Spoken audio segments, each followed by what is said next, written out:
Bonsoir à tous. Mon rôle va être très simple. Donc, je suis Éric Bonche, secrétaire général fondateur, avec Fernand Girard, mon président, qui est maintenant président de Arts, Sciences et Lettres. La nôtre, c'est les amis de notre vie professionnelle. Voilà.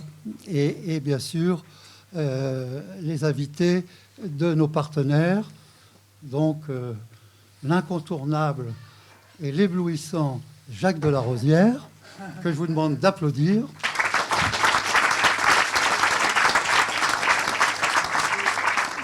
Et nous l'avons fait donc en partenariat avec la SCPE, c'est-à-dire Philippe Herzog et sa très dynamique épouse, Claude Fischer-Herzog, qui est la présidente d'un cercle géostratégique cinéphile qui s'appelle Open World.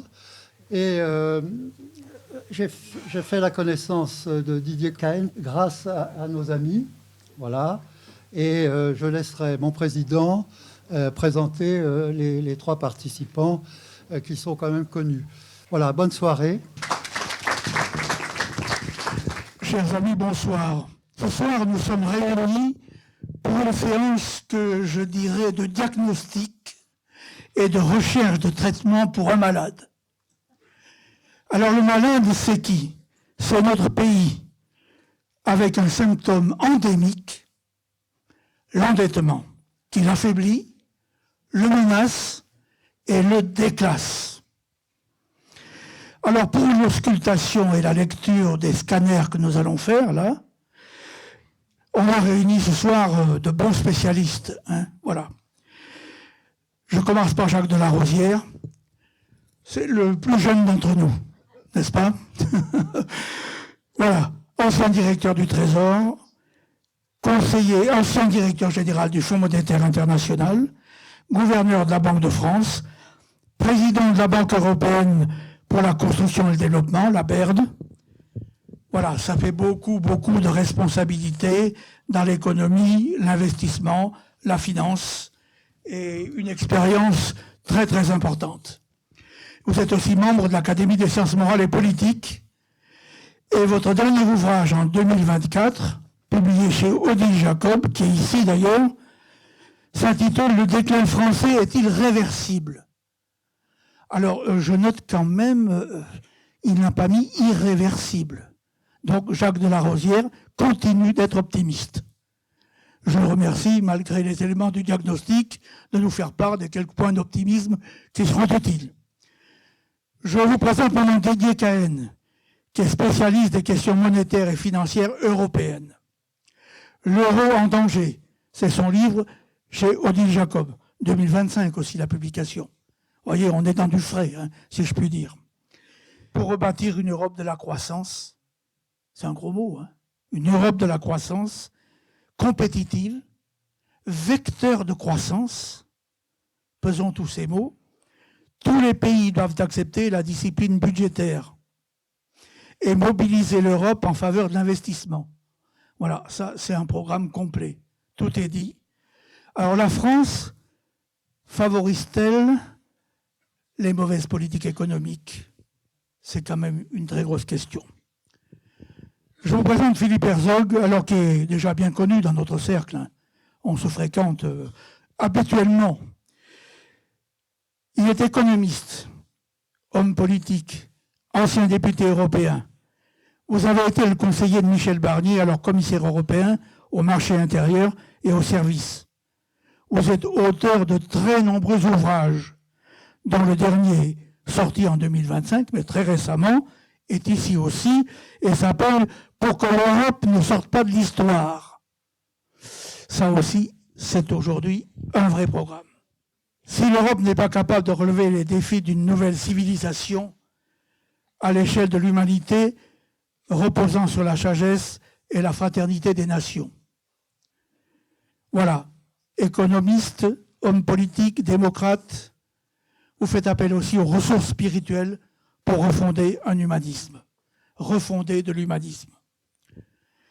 Alors nous avons chacun d'entre vous va passer tout à l'heure au micro pour effectivement délivrer le fond du message ce soir sur la question de l'endettement et des redressements possibles. Pour moi, je voudrais lancer un peu le débat, notre réflexion, vous mettre un peu en appétit, et puis leur poser aussi des questions. Alors moi, je vais direct dans l'actualité. À gauche, j'entends, en cette période budgétaire, on nous explique que la politique de l'offre, entièrement tournée vers les entreprises, ne fait que endetter le pays et enrichir dans l'entreprise seulement les actionnaires. Ça, si vous ouvrez vos micros, si vous écoutez un peu l'Assemblée nationale et le Sénat, c'est tout ce que j'ai entendu. C'était d'ailleurs pire que Zola comme description. Hein. Bon, il faut dire qu'il y a une question. La politique de l'offre, dans le contexte de la mondialisation actuelle, comment peut-elle réussir ? Parce que la politique de l'offre, c'est évidemment une politique intelligente. C'est celle de l'investissement, c'est celle de la croissance et du développement. Mais la mondialisation aujourd'hui crée un contexte totalement différent. Allez, je vais durcir un peu le trait. On fait travailler les ultra-pauvres pour, en low cost, permettre aux pauvres de notre société de vivre, tandis que des géants mondiaux, dont les finances sont plus puissantes que la plupart de nos États, conduisent les choses. C'est quand même que, oui, il faut dire les choses en clair. Je disais tout à l'heure entre nous, Trump privatise l'Amérique. Vous allez me dire, c'était déjà largement fait. Hein. Mais voilà, c'est un des problèmes. Est-ce que nos États vont tenir le coup ? Comment ? À quoi ils servent dans ce contexte d'une libéralisation économique vraiment très très importante ? Et je n'en dirai pas davantage. À droite, alors cette fois-ci, je viens à droite. On nous explique que la faillite de notre modèle social, c'est le social, c'est le modèle social. Vous savez, avec cette dépense de dingue qui n'assure même pas la redistribution. Donc c'est vrai que le modèle social, on voit tous les problèmes. En ce moment, c'est le budget de la sécurité sociale. On ne sait pas comment on va résoudre le financement des retraites et la redistribution elle-même, puisqu'il faut compléter la redistribution par des chèques pour la consommation, pour l'énergie, pour Noël, pour ceci, pour cela. Ah ben dis donc, pour les voitures. Alors bonjour les chèques. Enfin, remarquez qu'il paraît qu'on va les supprimer. Alors peut-être que ça va réduire la tendance. Et je voudrais poser une question. Le social, quand on dit le mot social en France, est-ce qu'on parle seulement des prélèvements et de la redistribution ? Voilà une idée qui est fausse. Le social, c'est l'éducation, c'est le travail, c'est les services. Mais en France, quand on entend le débat, c'est prélever et redistribuer. Voilà, c'est ça le social. Bonjour le rétrécissement mental. Enfin, je note un troisième point, c'est le temps qui passe. J'ai dit endémique. On ne sait plus, 40 ans d'endettement, ou plus. Hein. Je n'ai pas fait de calcul exact. Avec cette question, jusqu'où on va ? Jusqu'au déclin ? Est-ce que c'est la politique du chien crevé au fil de l'eau, comme on disait quand j'étais jeune ? Et enfin, pour terminer mon petit tableau pour lancement de la soirée, je note un point qui va vous sauter à l'esprit. C'est la médiocrité reprochée à beaucoup de monde, à nos politiques, à nos élites, à nos services publics. Avec les corollaires, c'est la méfiance qui se développe. La méfiance, le discrédit, le populisme, le recours à des personnages douteux. Vous savez ce que disait Gramsci, Antonio Gramsci, dans les moments où le monde change et où le nouveau monde n'est pas arrivé, peuvent surgir des monstres. C'est une phrase qui est lourde, très lourde de sens. Voilà, alors, question, n'y a-t-il plus qu'une chose à faire aujourd'hui ? Répondre à cette question, que puis-je faire pour moi-même ? Voilà. C'est une question d'aujourd'hui. Chacun se pose cette question. C'est la question du survivaliste. Est-ce que nous sommes tous des survivalistes, qui est le fruit d'un certain nihilisme de la pensée ? Voilà, c'est toutes ces questions que nous allons aborder ce soir. Et je donne la parole à Jacques de la Rosière en le remerciant. Bonsoir à tous. Je suis particulièrement heureux d'être ici, d'une part parce que ce sont des amis qui vont me suivre, et d'autre part parce que vous êtes très nombreux, vous êtes plus de 100, et ça nous confère une responsabilité à nous qui allons parler, parce qu'il faut qu'on vous intéresse. Alors, je vais dire quelques mots d'introduction. Le fait est que l'Europe investit moins dans les objectifs productifs que les États-Unis. C'est un fait. Que l'épargne à long terme a pratiquement disparu en Europe alors qu'elle est vivante aux États-Unis, que la croissance de l'économie est plus forte aux États-Unis qu'en Europe et que nous imposons davantage les entreprises européennes que ne le font les États-Unis. La charge fiscale est de 47% en Europe sur les entreprises. Aux États-Unis, c'est 25%. L'écart de PIB entre l'Europe et les États-Unis a atteint 30% en termes de pouvoir d'achat et risque fort de se creuser davantage. Le problème n'est pas celui de l'épargne et du financement, il est celui des gains de productivité, c'est-à-dire de l'offre. Si l'Europe voulait combler son retard, elle devrait faire deux choses. La première, c'est d'entreprendre des réformes de structure. Je veux dire par là, favoriser le commerce intra-européen, qui n'est pas encore vraiment ouvert. Favoriser la mobilité de la main-d'œuvre. Donner toute sa place à la compétition. Privilégier la production sur la consommation et la distribution. Ces réformes, appelées généralement des réformes d'offres, pourraient accroître les revenus européens de 20% d'après les calculs du Fonds monétaire international. Donc, entreprendre des réformes de structure. Et la deuxième chose, c'est de remettre en ordre les finances publiques. Et ceci me donne l'occasion de parler un peu de notre pays. Nous dépensons en charges publiques 7,5 points de PIB de plus que la moyenne européenne. Alors vous me direz, c'est une élucubration de technocrate, 7,5 de plus, qu'est-ce que ça peut faire? Eh bien, 7,5 de plus de charges qui pèsent sur nous, ça représente exactement la sous-compétitivité française. Il faudrait diminuer la dépense publique de 7,5 points, c'est-à-dire l'excès qu'elle comporte aujourd'hui, disons en 10 ans. C'est-à-dire qu'on ferait à peu près 1 point de produit intérieur brut d'ajustement par an pendant une décennie. Et cela, on pourrait le faire sans toucher le patrimoine social. Alors ça, c'est la découverte que j'ai faite.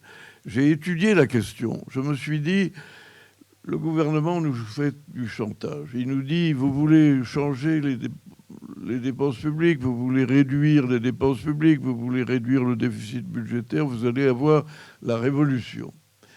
Et je me suis dit, et si c'était vrai? Alors j'ai étudié la question et je me suis dit, ne touchons pas le social, alors que le social doit être touché, parce que c'est une des causes fondamentales du problème. Mais par tactique, j'ai commencé par ne pas le toucher, le social. Et j'ai regardé le non-social, j'ai regardé le reste.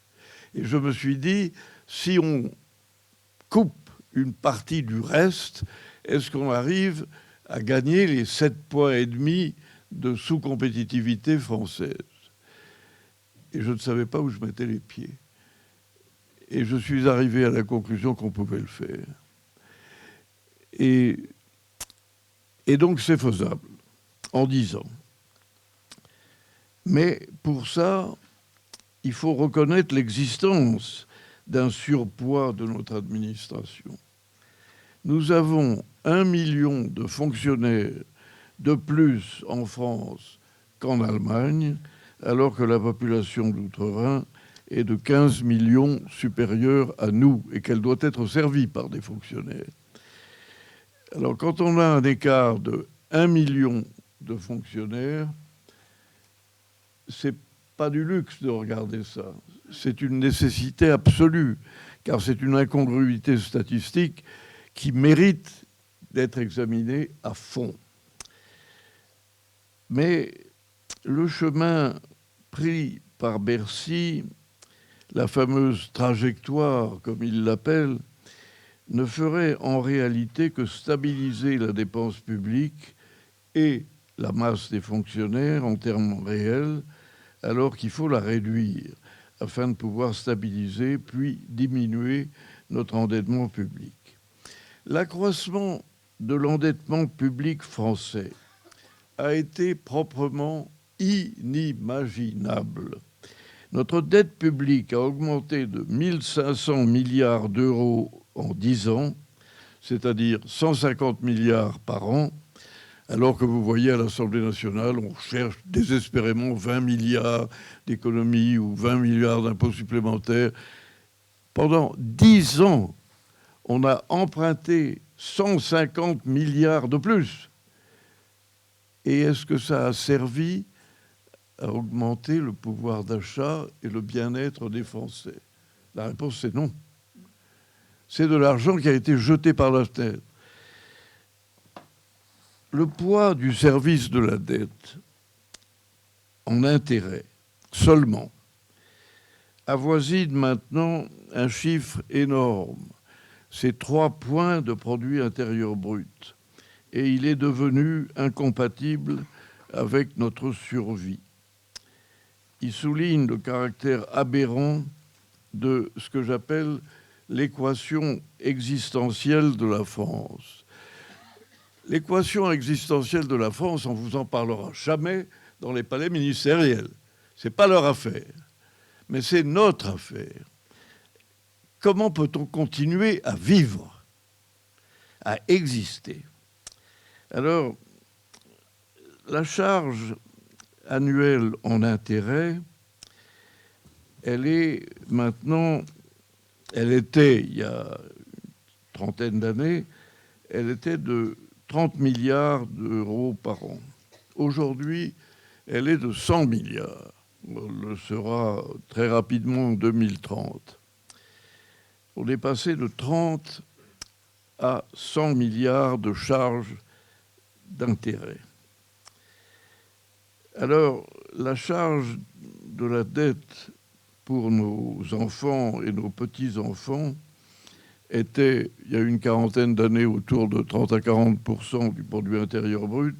Elle est aujourd'hui 4 fois plus élevée, c'est-à-dire autour de 110 à 120%.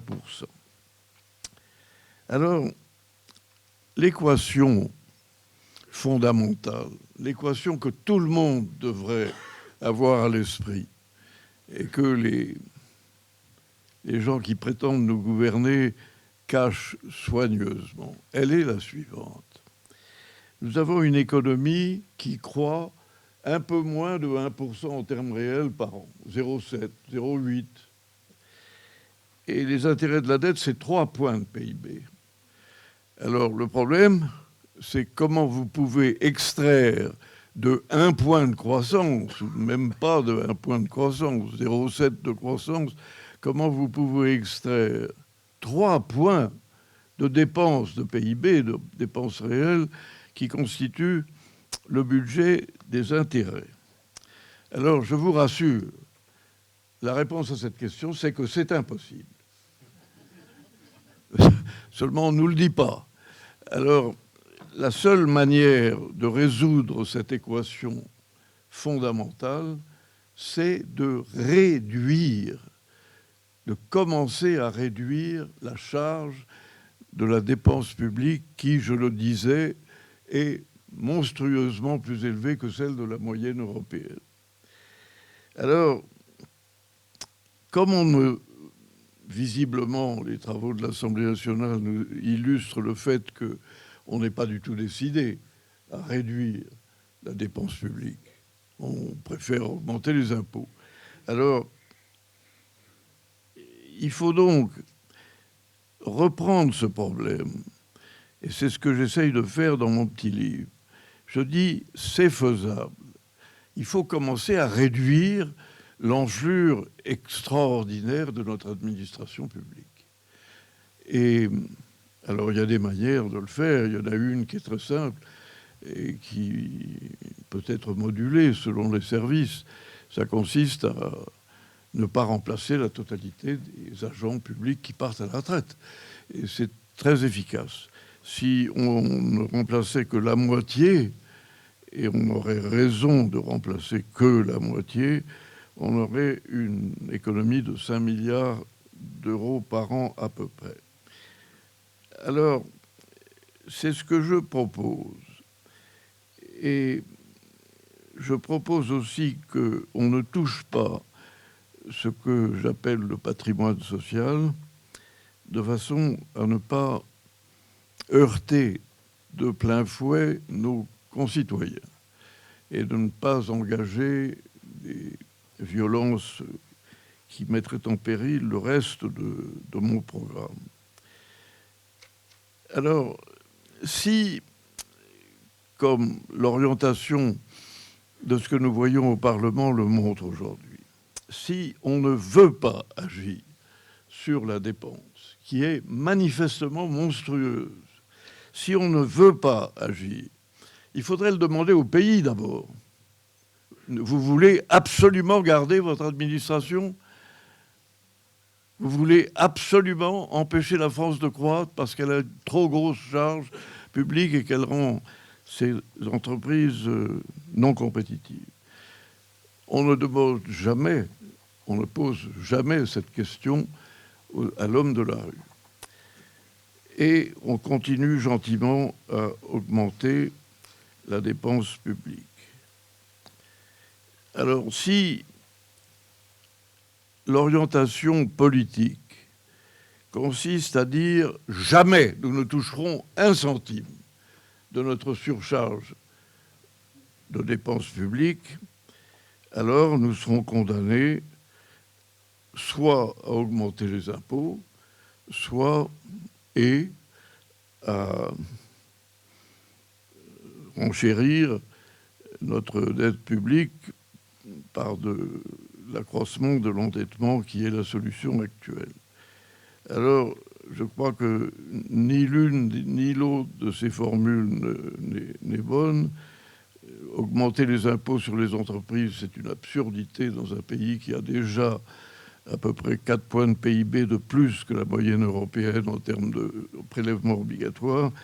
Et dire, comme on le dit dans les palais ministériels, qu'on peut continuer indéfiniment à s'endetter, c'est une erreur, je dirais, élémentaire sur le plan financier.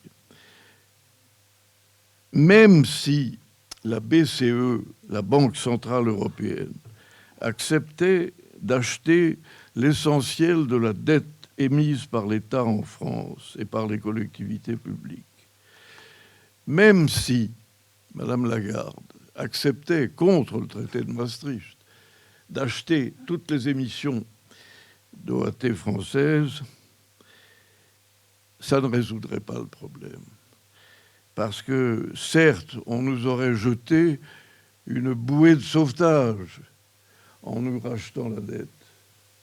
Mais au bout de la bouée de sauvetage, il y a un être.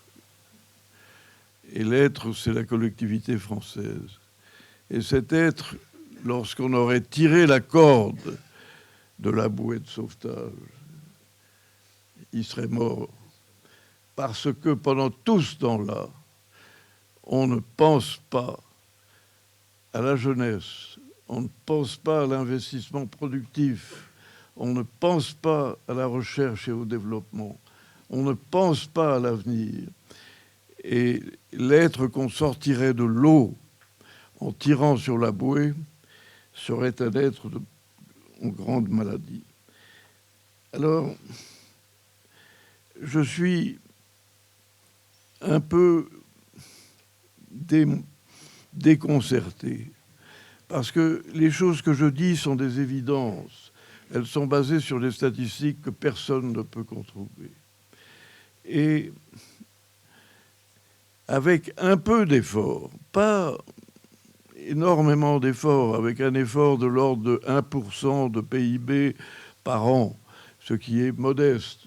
On a vu des pays comme la Grèce, le Portugal, l'Espagne faire des ajustements de 2 points par an. Donc, avec une médication presque modeste, on arriverait à rétablir la situation. Et ce qui, en tant que Français, me choque, c'est que ces équations ne sont pas posées. On continue à chercher 10, 20 milliards par-ci, par-là, on augmente les impôts. Et les solutions simples, mais qui demandent un petit peu d'effort, on ne les regarde pas. Et je suis très choqué par la trajectoire de Bercy. Parce que la trajectoire de Bercy que j'ai étudiée, elle dit quoi? Elle dit qu'il faut continuer à augmenter la dépense publique de 1,5% par an, en nominal. L'inflation va être autour de 1,5%. Ça veut dire qu'on va maintenir en valeur réelle la totalité de l'appareil administratif qui nous étouffe depuis 20 ans. Et on fait ça en appelant ça une trajectoire. Ce n'est pas une trajectoire, c'est une ligne plate. C'est le maintien de notre lourdeur administrative. Alors ça m'a beaucoup choqué parce que le ministère des Finances, qui a une responsabilité, ce n'est pas la responsabilité d'obéir au président de la République, c'est pas ça. Quand on accepte d'être ministre des Finances, on accepte une mission qui est de rétablir les finances publiques. Et que celui qui est chargé de cette mission ose écrire une trajectoire qui n'est que la continuation des erreurs passées, c'est quelque chose qui, en tant que Français, me révulse. Et donc, voilà ce que je voulais vous dire. Je vous conseille la lecture de mon petit livre, non pas que je veux le vendre, il s'est vendu admirablement, parce que c'est un livre qui sort de la coutume.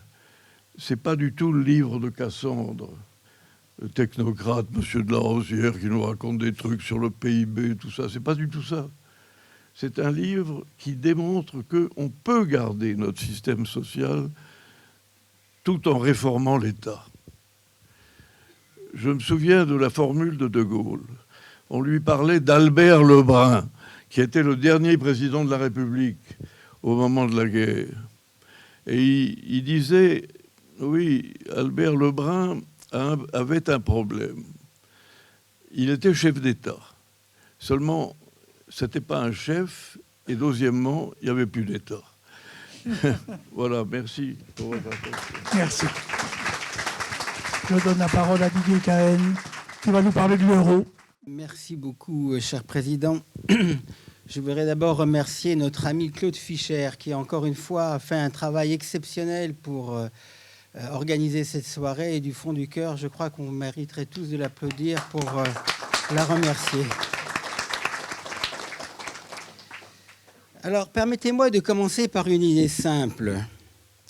L'euro est aujourd'hui en danger en raison tout simplement des fragilités internes que nous avons laissé accumuler au cours de ces 25 dernières années.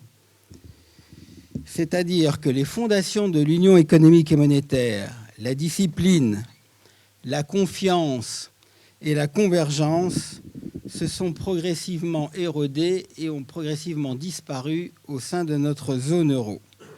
Alors, je voudrais partager avec vous ce soir 4 messages. Premier message, la zone euro Et la situation économique de la zone euro est préoccupante. Deuxième message, je voudrais vous montrer qu'il y a 5 mécanismes qui expliquent l'impasse dans laquelle nous sommes aujourd'hui. Troisième message, dans le prolongement de ce que vient de dire Jacques de la Rosière, l'euro se retrouve proche d'un nouveau point de rupture, en particulier parce que la France, l'homme le plus malade de l'Europe, risque de faire tout dérailler. Enfin, dernier message, l'avenir de l'euro dépend d'un changement de paradigme monétaire et économique de la part des États membres et des institutions européennes. Premier message, la situation économique de la zone euro est préoccupante. Alors, Jacques vient de le dire, mais depuis 30 ans, il faut comprendre que l'Europe décroche par rapport aux États-Unis et à la Chine. Et depuis la crise de Covid, donc depuis 5 ans, le déclin économique et technologique de l'Europe s'est encore accéléré. Tout simplement, un ou chiffre, le PIB réel de la zone euro n'a progressé de 15% entre 2008 et 2024 contre 37% aux États-Unis. Et vous comprendrez alors dès lors que la part de l'Europe dans l'économie mondiale est passée sur la période de 22% à 15%, tandis que celle des États-Unis a progressé à 26%. Alors le problème n'est pas l'euro. L'euro a des avantages clairs et évidents et qui n'ont pas disparu et qui sont toujours bien là. L'euro, c'est la disparition du risque de change, c'est la transparence des prix, c'est la synchronisation des cycles économiques, c'est l'intégration progressive des chaînes de valeur.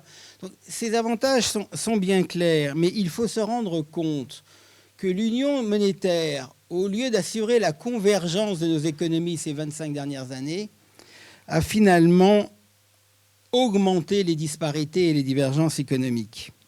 Vous vous rappelez, il y a 25 ans, quand on a créé l'euro, l'euro devait favoriser la convergence, favoriser l'intégration bancaire et financière, créer les conditions d'une union budgétaire, d'une unité politique future. Or, force est de constater que 25 ans après, c'est le contraire qui s'est produit. Les divergences macroéconomiques en termes de déficit, d'endettement public, de productivité, de commerce extérieur, de niveau de vie se sont considérablement accrues et creusées. Et ces divergences économiques, c'est ça qu'il faut comprendre, alimentent la méfiance entre les dirigeants de l'Union européenne et encouragent les politiques de chacun pour soi. Et donc, le titre de la soirée, c'est « Pour que l'Europe ne sorte pas de l'histoire ». Cette défiance est en train, d'interdire tout progrès en matière d'intégration européenne. Juste une illustration pour terminer ce premier point. Le fossé économique entre la France et l'Allemagne s'est considérablement élargi depuis 25 ans. Et cela aussi contribue à l'absence de relance d'intégration économique et politique de l'Europe. En 1999, mesdames et messieurs, le niveau de l'endettement public de la France et de l'Allemagne était similaire, de l'ordre de 60%. Aujourd'hui, et je ne dis pas que tout va bien en Allemagne, loin s'en faut, et vous le savez très bien, mais l'endettement public de l'Allemagne est encore autour de 62%, tandis que le nôtre atteint aujourd'hui à peu près 115%. De même, alors que l'Allemagne a des excédents structurels de sa balance des paiements courants, de l'ordre de 4 jusqu'à 8%, et ce de manière constante depuis 2002, la France présente un déficit permanent depuis 2007. Il ne peut pas y avoir d'intégration de l'Europe avec des trajectoires aussi éloignées et aussi opposées. Dernier point que vous verrez à l'issue de mon première partie de mon livre, c'est que je démontre par un certain nombre de graphiques, de tableaux et par les faits que finalement les pays les plus endettés sont les pays qui ont vu leur productivité décliner le plus et le chômage augmenter le plus, et que les pays dont les dépenses publiques sont les plus élevées, comme vient de l'expliquer Jacques de la Rosière, sont aussi les pays les moins compétitifs parce que ces dépenses publiques qui pèsent imposent des impôts et des charges beaucoup plus élevés et qui rendent du coup la compétitivité de nos entreprises beaucoup plus faible. Donc une situation préoccupante. Deuxième point, comment on en est arrivé là? Je dirais il y a 5 mécanismes qui expliquent cette impasse. Je vous les cite et j'en dis quelques mots. La disparition des cordes de rappel, l'effondrement du pacte de stabilité, la valeur de l'euro qui crée une asymétrie persistante, Le rôle protecteur de l'euro et enfin l'assouplissement monétaire continu entre 2008 et 2022 qui a considérablement aggravé les vulnérabilités économiques et financières de l'euro. Premier point, la disparition des forces de rappel. Vous vous rappelez du temps du système monétaire européen, les mauvaises politiques étaient immédiatement sanctionnées. Hausse des taux, dévaluation, perte de pouvoir d'achat. Aujourd'hui, ces mécanismes de correction ont totalement disparu et n'ont pas été remplacés. Deuxième point, le pacte de stabilité et nos règles budgétaires, s'ils considéraient un peu le ciment de notre union monétaire, s'est effondré. Les règles ont été constamment violées par un certain nombre de pays et la France en particulier. Je vous donne un exemple. Entre 2000 et 2025, 20 fois, 20 années, la France a largement dépassé le critère de 3% de déficit public. Ni la Commission, ni les marchés n'ont corrigé ces dérives.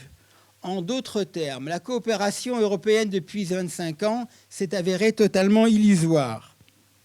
La Commission européenne, pourtant gardienne des traités, n'a pas respecté sa mission, ses statuts. Elle n'a même pas cherché à corriger ces dérapages. Et les institutions de l'Union, donc la Commission, mais aussi le Parlement, le Conseil, ont toléré des niveaux d'endettement qui deviennent insoutenables. Cela a créé une zone fragmentée où les pays disciplinés, et c'est normal, refusent la solidarité avec des pays surendettés. Troisième mécanisme, la valeur de l'euro, qui est une moyenne par définition. Elle crée une asymétrie persistante, en ce sens que cette moyenne, elle est sous-évaluée pour les pays les plus compétitifs, ce qui encourage leurs exportations, et en particulier pour l'Allemagne. Donc l'Allemagne tire toujours son épingle du jeu, parce qu'elle bénéficie d'une monnaie qui, si on avait eu le Deutschmark, ne serait beaucoup plus surévaluée. Et les pays du Sud, dont la France, l'euro est surévalué. Alors certes, ça nous protège des dévaluations, mais ça affaiblit aussi notre compétitivité. Donc cette stabilité de l'euro, elle a un coût. Elle renforce les plus faibles et elle renforce les plus forts, et affaiblit les plus faibles. En d'autres termes, quatrième mécanisme qui finalement résume les trois premiers, la protection offerte par l'euro a encouragé les mauvaises politiques économiques et retarde les corrections nécessaires. La France est un exemple flagrant. Depuis 18 mois, nous vivons une crise économique, budgétaire et politique. Les taux d'intérêt sur la dette française ont très peu augmenté, les marchés financiers n'ont pas beaucoup bougé, alors que du temps du système monétaire européen, je peux vous garantir que l'euro franc aurait été dévalué et la France aurait été contrainte de s'ajuster. En d'autres termes, l'euro masque, l'euro cache, et en fin de compte, l'euro amplifie les disparités et les faiblesses sous-jacentes, compromettant ainsi sa viabilité à long terme sans que les populations, et c'est important, ne réalisent ce qui est en jeu. Évidemment, l'euro est populaire et je dirais l'euro peut-être n'a jamais été aussi populaire. Mais ce que les gens ne comprennent pas, c'est les divergences et disparités que l'euro cache et qui masque. Et à force de tendre l'élastique, je crains qu'il ne finisse par lâcher. Dernier point, on ne le dira jamais assez, et Jacques l'a développé dans de nombreux livres, l'assouplissement monétaire continu de la Banque centrale européenne a renforcé les vulnérabilités économiques et financières de la zone euro. Certes, la Banque centrale européenne a permis d'absorber le choc de la crise des dettes souveraines, la crise du Covid, la crise énergétique suite à la guerre en Ukraine, mais en injectant plus de 7 000 milliards d'euros sur la période de 2008 à 2022, elle a considérablement permis un surendettement public et privé de nos économies. Elle a généré une allocation, je dirais, sous-optimale et inefficace du capital. Elle a affaibli la discipline budgétaire dans les États membres. À quoi bon s'ajuster puisque l'argent est gratuit ? Donc empruntons à taux zéro, qui était le cas encore en 2020-2021, et donc reportons les efforts, et a aussi encouragé cette injection de liquidité, le recul de la productivité.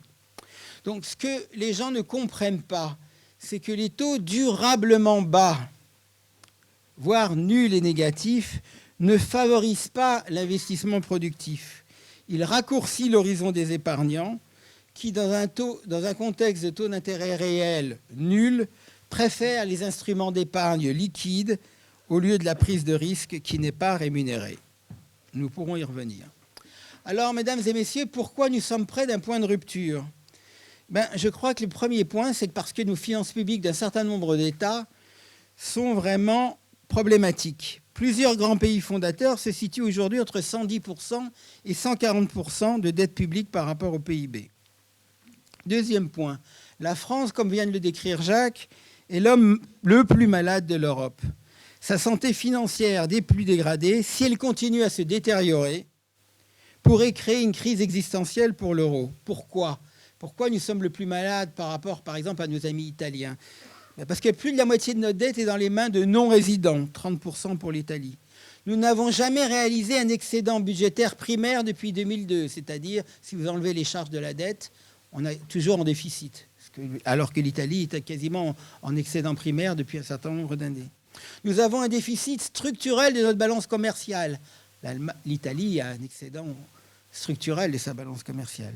Notre dette publique totale, quand vous rajoutez la dette publique plus la dette privée, atteint 214% du PIB, record européen. L'Italie est à peine à 100%. Et notre dépense publique, comme vient de le rappeler Jacques également, atteint 57% de notre richesse nationale, alors que la moyenne de la zone euro est autour de 48%. Alors, la hausse des taux d'intérêt lente, mais qui se produit quand même depuis un certain nombre de temps, et la faible croissance économique rend notre trajectoire de nos finances publiques ingérable.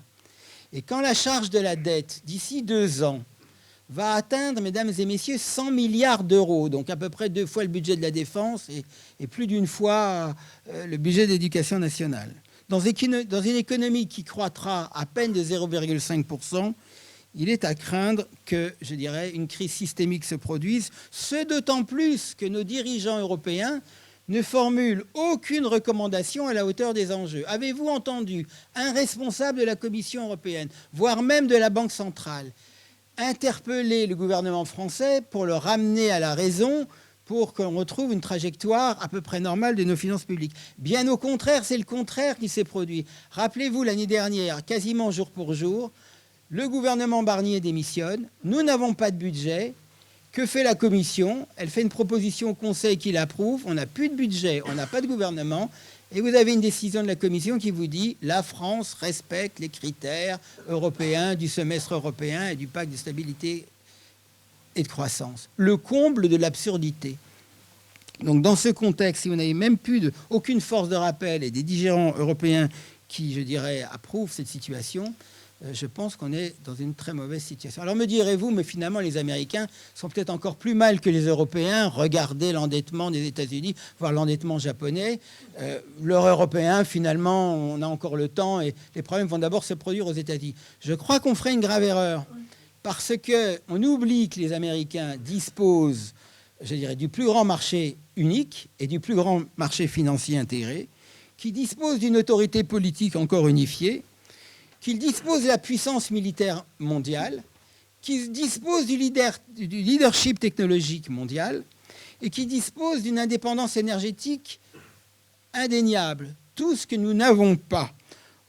C'est pourquoi soit la gouvernance budgétaire en Europe s'améliore, soit le risque d'une crise des dettes souveraines risque de se matérialiser. Et je dirais que quand c'est la France, deuxième économie de la zone euro, qui est en jeu, ça ne se produira pas de la même manière comme en 2011-2012, quand le problème partit de la Grèce, car je pense qu'à ce moment-là, les autres économies n'auront pas les forces nécessaires pour venir à notre secours. Alors, dernier point, et peut-être pour introduire aussi les propos de Philippe, il me semble qu'une stratégie de redressement est possible, mais la solution n'est pas dans plus de dettes, plus de création monétaire, plus de relance.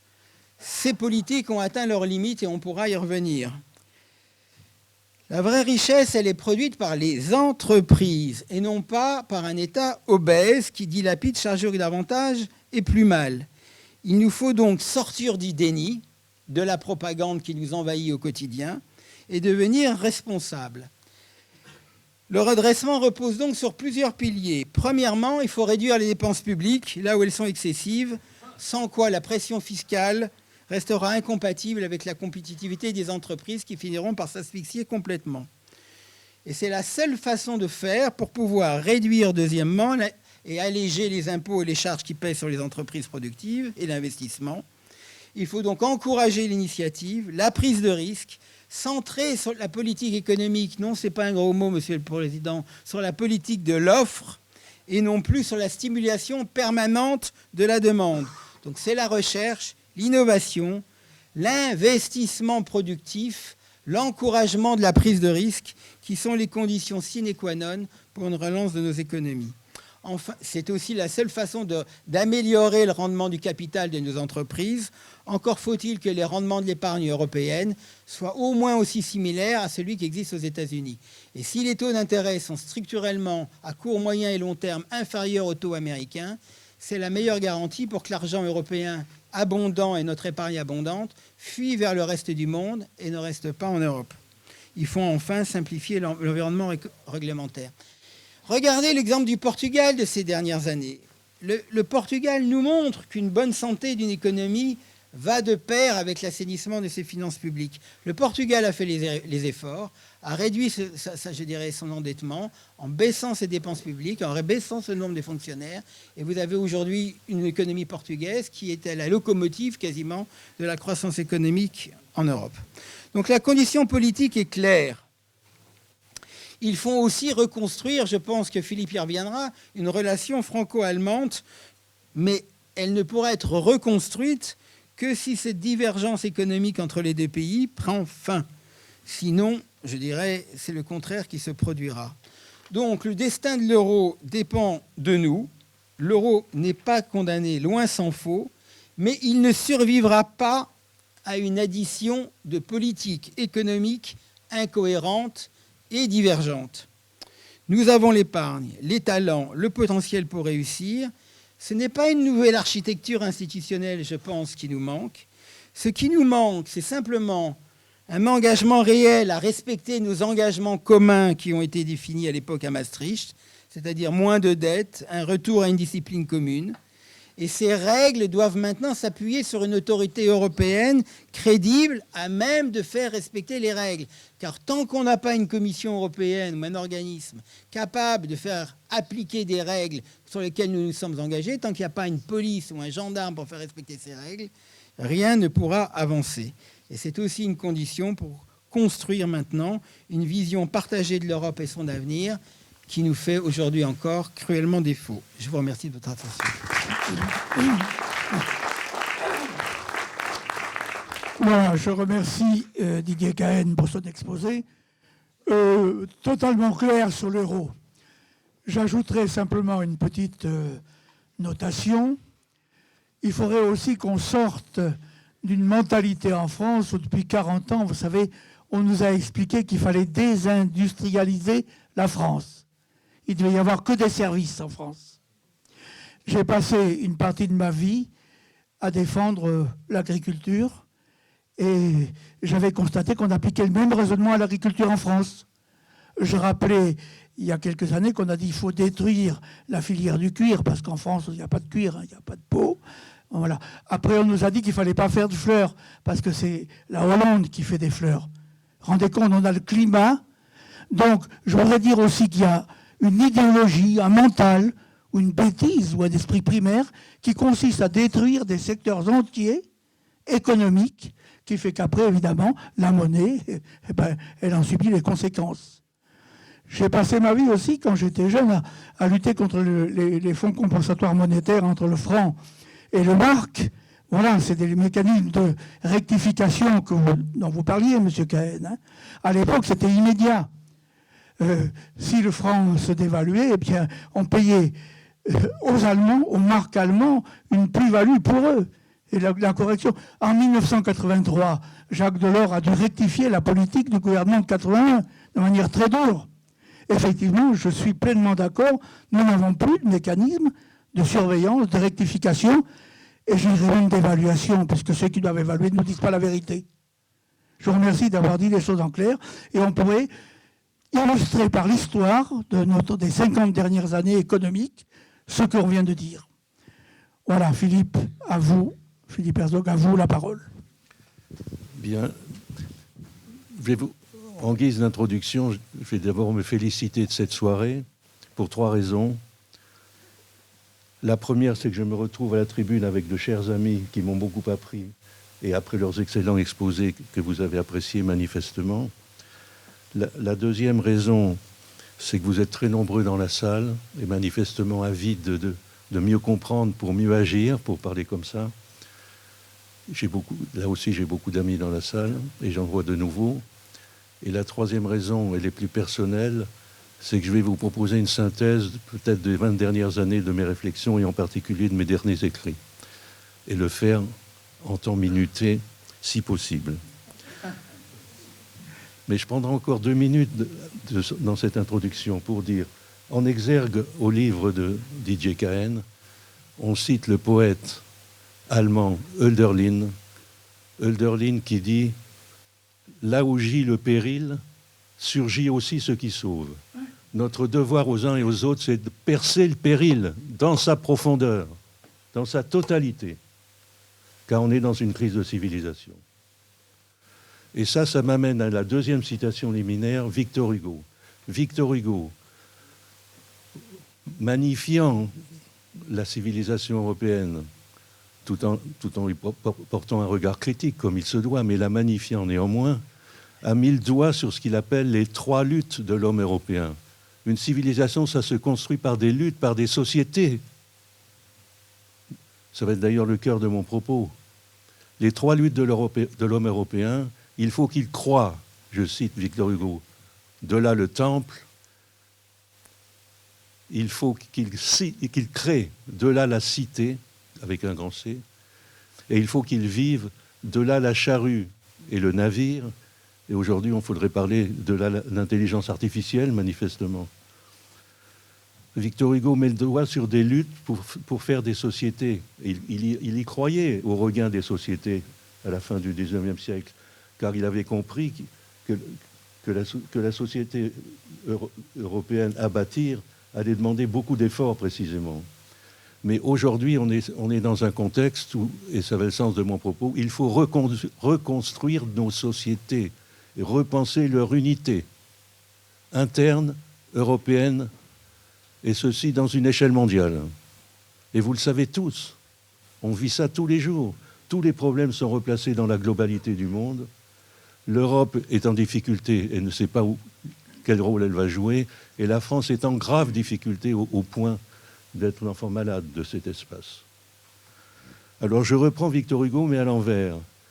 Je commence par « il faut qu'il vive », puisqu'on vient de parler d'économie, de façon très féconde, et je me dois là de raccourcir mon propos et me tenir peut-être à mettre le doigt sur des choses que vous avez dites, mais que je redis à ma façon, mais sans tout reprendre. Au cœur de la réflexion de Jacques de la Rosière, et je citerai un autre livre que tu as fait sur les 40 ans d'égarement monétaire et financier, donc on prend un recul historique, il faut toujours prendre du recul historique. Au cœur, il y a ce que j'appelle en termes, excusez-moi, néo-marxistes, suraccumulation de capital et sous-investissement productif. Et l'un explique l'autre. C'est quand même un sacré paradoxe. Il faut de plus en plus de ressources financières, d'enflure monétaire, et quoi qu'il en coûte, etc., pour obtenir des résultats minces. C'est un enfer d'investir en France, disent justement un certain nombre de patrons. C'est un enfer. Et ces problèmes se posent partout en Europe, peut-être pire ici chez nous, comme ça a été rappelé dans ce que disait Didier. Deuxième élément nodal aussi du péril, c'est le rapport entre le capital et le travail. On trouve ça aussi dans tes écrits, Jacques, mais j'y reviens. Jamais l'écart entre le capital et le travail n'a été aussi profond qu'aujourd'hui. C'est 2 mondes à part. On n'est plus dans une société où il y avait de l'ascenseur social, entre guillemets, cassé. La société est brisée entre ceux qui sont complètement ailleurs. Hein, les maîtres du monde, dirait le monde diplomatique là-dessus, il n'a pas tort. Là, qui vivent une vie d'ailleurs en dehors de la société qu'ils ne connaissent pas du tout. Les classes laborieuses sont laissées dans un mépris et une déshérence totale. Et donc nos sociétés sont structurellement clivées. Structurellement clivées, on n'a jamais vu ça. Donc je voulais ajouter ça, et peut-être un petit mot sur la France qui s'enfonce. Un petit mot sur l'Europe quand même, et avant que la France qui s'enfonce. L'Europe, tu as parfaitement souligné qu'on n'est pas en marché unique. Tout est fragmenté. Tout est fragmenté. Donc on se fait la concurrence les uns les autres et les plus forts dominent dans la concurrence, en l'occurrence l'Allemagne. Tout est fragmenté. Quand Delors disait il faut de la concurrence, mais aussi de la coopération et de la solidarité, on n'a que le premier volet. Et d'ailleurs, Delors n'était pas fier de ce qui s'est finalement, à la fin des années 90, du bilan de ce qu'on avait pu obtenir et manquer surtout. Donc, j'ajoute ça à ce que dit Didier, et l'eurozone incomplète et l'indiscipline des États, et avec la bénédiction de la Commission, tout ça, il l'a dit. Un mot pour le plaisir, encore, si on veut, pour la France, parce qu'il faut prendre du recul. Ce problème d'assainissement budgétaire et financier, donc, qui est absolument nécessaire, on se l'est posé de façon récurrente, et pour ne pas remonter avant, la Révolution, 1956-1958, même chose, crise budgétaire associée à crise parlementaire, c'est ça que je veux dire d'ailleurs à chaque fois, crise budgétaire avec crise parlementaire, le Parlement ne veut pas écouter les bons conseils de Jacques Rueff, il ne s'entend pas, comme aujourd'hui, mais c'est encore pire aujourd'hui, et on va s'adresser au général de Gaulle, en l'occurrence à son conseiller, et à nouveau Jacques Rueff, et vous avez là, à la sortie d'évaluation, assainissement budgétaire, et montée de l'exigence de modernisation et d'industrialisation du pays, et c'est de Gaulle, et c'est accompagné d'un changement de régime, c'est-à-dire, de Gaulle, il faut changer le régime, la Troisième République, la Troisième et la Quatrième République ont défailli. On doit changer la République pour avoir une autorité morale et politique à la mesure des défis. Et il accompagne ça d'ailleurs de l'adhésion au marché commun. Il faut rappeler les choses au passage. Ça faisait partie du contrat. On pourrait parler de 68, Giscard reprend l'impératif industriel. De 1983, rebelote, trois dévaluations avant de 81 à 83, problème d'assainissement, la rigueur qui a fait réagir la majorité de la gauche malheureusement, la rigueur qui était pourtant nécessaire, mais l'issue n'a pas été bâtie comme on aurait désiré, et on a délaissé, et on est passé à la désindustrialisation dans les années 80-90 d'une façon évidente, pour ne prendre que ces éléments. Et le diagnostic, je complète le diagnostic que vous avez tous donné.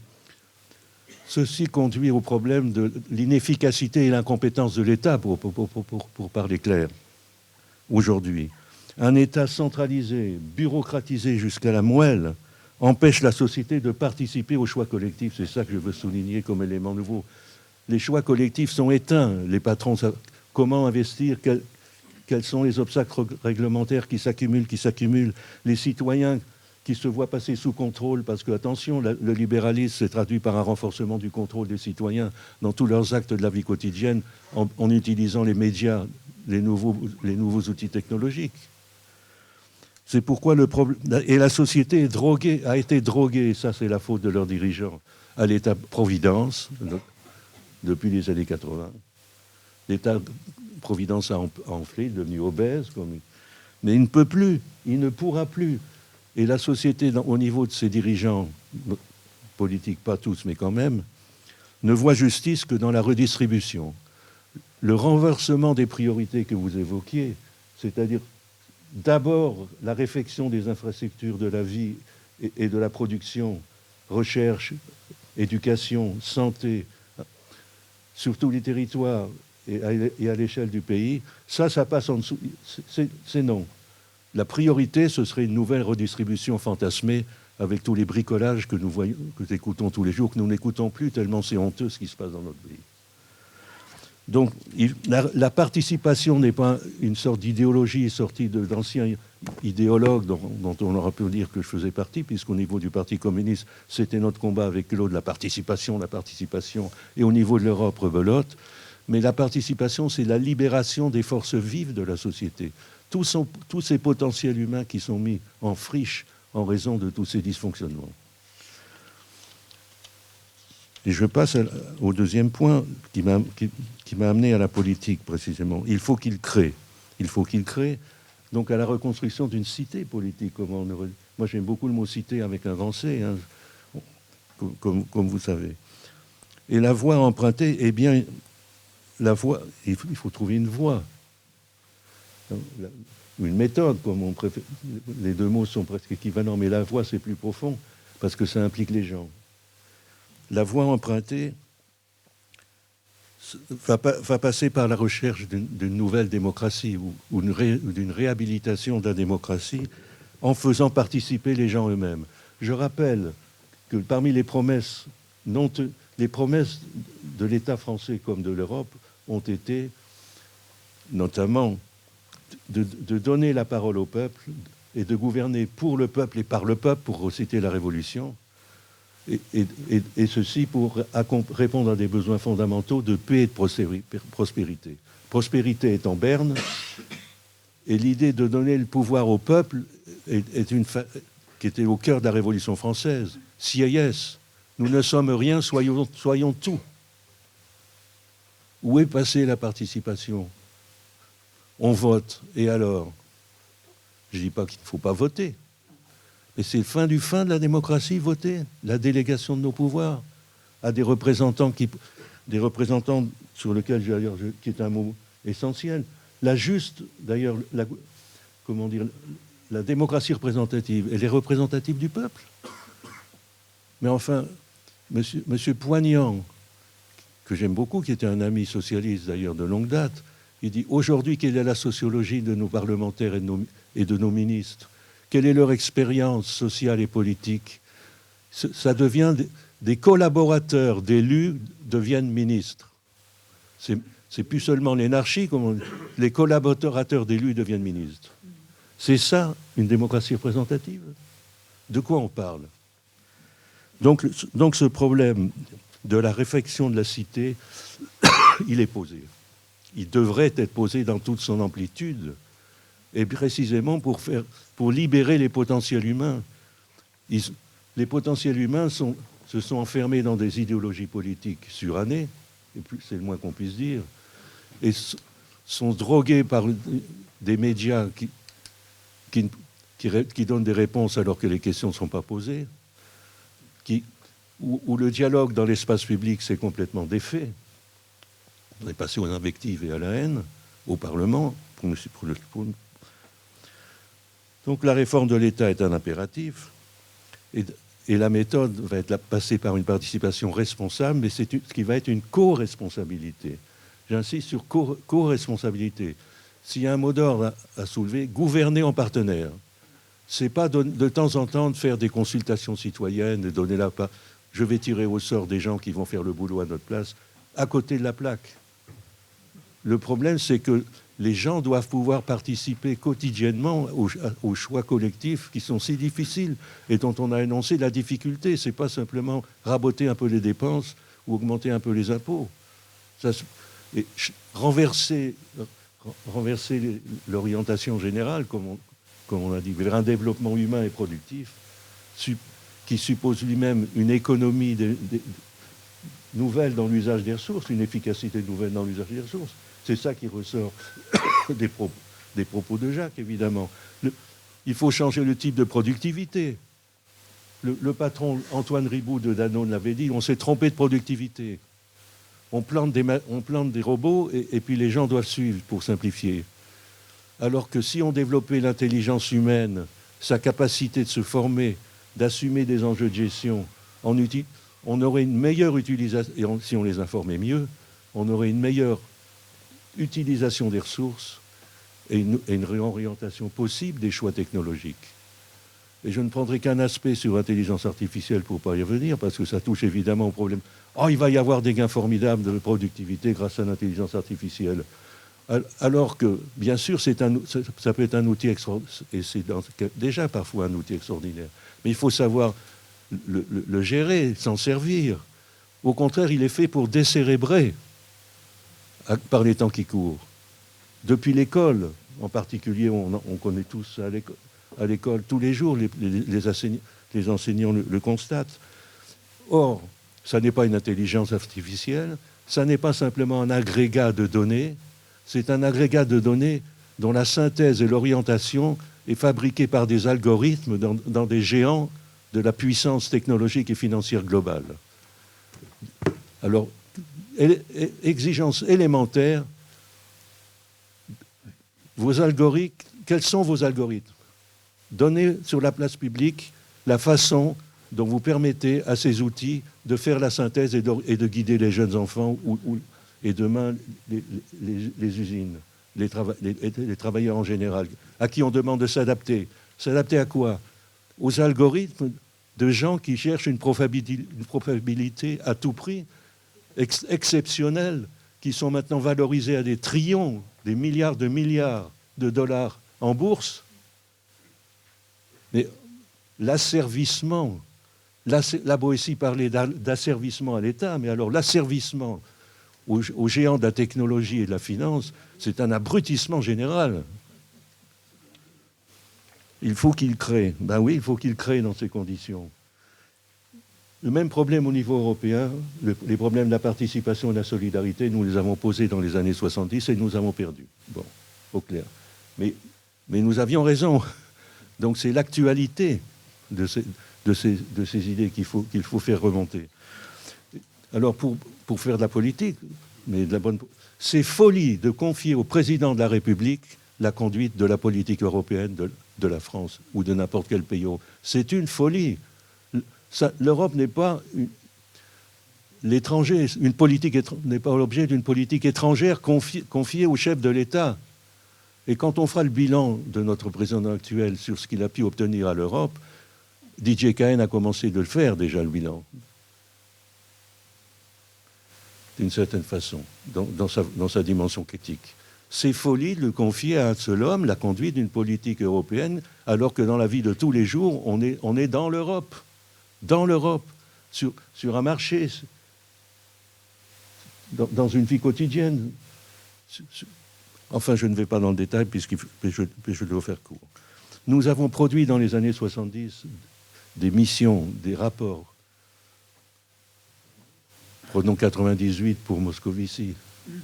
98, où je proposais, dans la mission que j'avais à conduire, que le ministre des Affaires européennes deviendrait un ministre à part entière qui ne serait pas l'auxiliaire du président de la République, ni même du Quai d'Orsay. Il pourrait être une sorte de vice-président, de vice-premier ministre, si vous préférez. Il faut créer une délégation pour l'information et la communication des Français dans leur intérêt, pour qu'ils puissent tous les jours qui leur amènerait les réalités de l'Europe sur leur terrain, là où ils vivent, pour contribuer à éclairer les problèmes. Troisième idée, les politiques européennes de la France, comme dans les autres pays européens, doivent faire l'objet d'une conférence annuelle préparée dans chaque pays et faisant l'objet d'un dialogue final à Bruxelles, avant même le soi-disant État de l'Union, où la présidente de la Commission peut raconter n'importe quoi sans que personne n'en rendre de compte à personne. Ces propositions sont toujours valables. Je les ai d'ailleurs obtenues aussi au Parlement européen, où finalement j'ai obtenu, grâce à un démocrate chrétien espagnol, une majorité, il faut quand même le souligner, parce que gauche et droite, c'est plus compliqué qu'on ne pense. Grâce à un appui de ce côté-là, ça a été voté aux deux tiers de l'Assemblée et jamais appliqué derrière. Alors l'Europe, on veut l'embarquer aussi dans une relance par l'armement. J'ai pas le temps de... C'est une impasse. Il n'y a pas plus improductif que des armements. C'est fait pour détruire.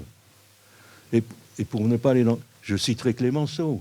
C'est beaucoup plus difficile de faire la paix que de faire la guerre, disait Clémenceau. Beaucoup plus difficile.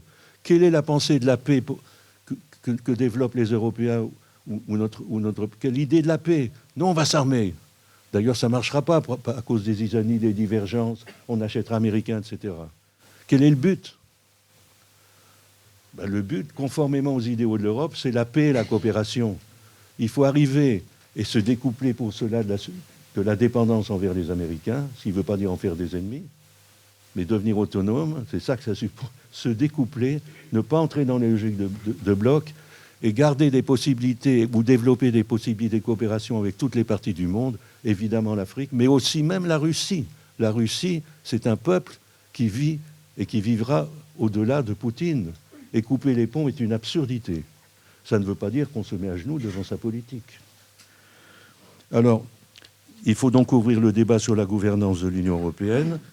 J'ai fait d'une part libérer la possibilité d'États volontaires et d'acteurs de la société civile, dont font partie les entreprises de façon éminente, à engager des actes de coopération dans des investissements d'intérêt public. Et deuxième proposition, il faut une autorité politique, Karine l'a cité à juste titre. Il faut une autorité politique, c'est-à-dire un organe composé pour le moment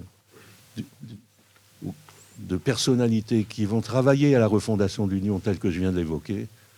Draghi en ferait partie parmi d'autres. Je n'ai pas eu le temps de dire le bénéfice que nous donne Draghi, mais aussi les limites, parce qu'il ne touche pas la gouvernance, notamment.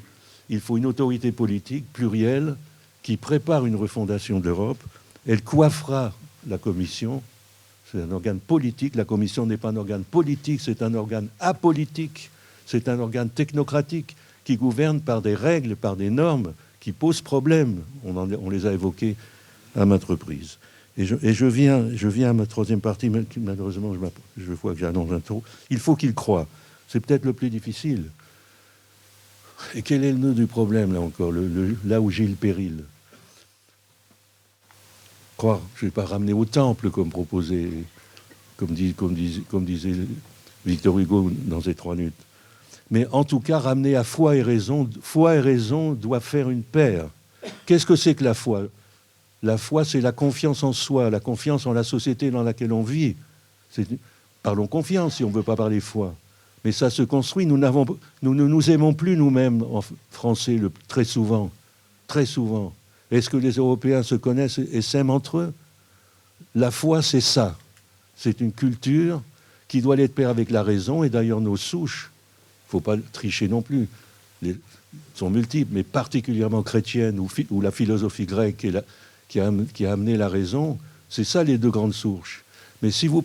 Aujourd'hui, et je ne dis pas qu'il faut les ressourcer, revenir au passé, elles sont encore des souches, mais elles sont attaquées d'une façon sidérante, quoi.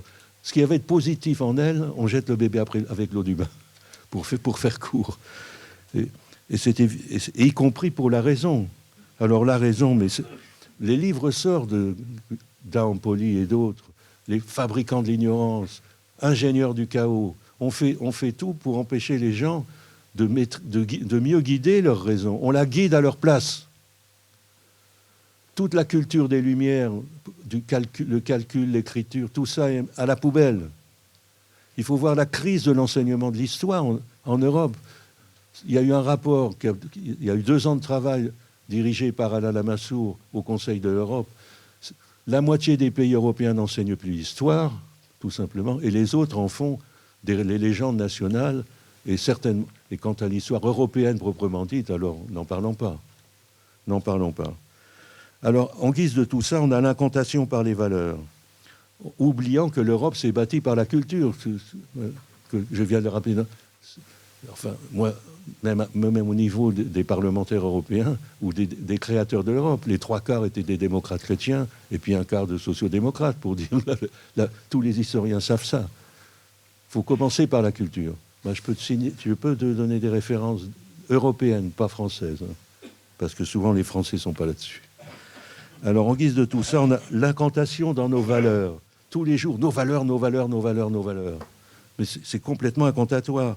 La vérité, la valeur de la vérité, qu'est-ce qu'elle est devenue? Elle est relativisée. Et je ne citerai que... C'est peut-être pas... Il faudrait démontrer, mais Hannah Arendt, parlant des totalitarismes. Totalitarisme, ça ne veut pas dire égal fascisme, nazisme, communisme. Le totalitarisme, c'est quand dans une société, on ne distingue plus entre la fiction et la réalité.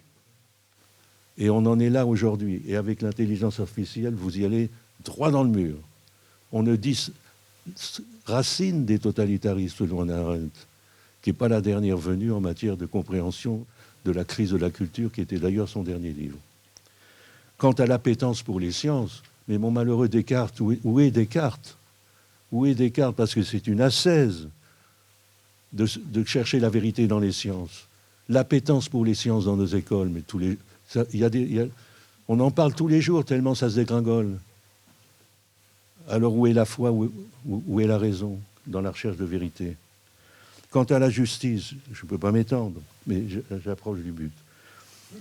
D'abord, il faut savoir que dans toutes les sociétés de tout temps, les aspirations morales et politiques ont été vivaces. Toujours. Elles ne sont pas mortes, donc, par conséquent non plus aujourd'hui. C'est une question de vie ou de mort.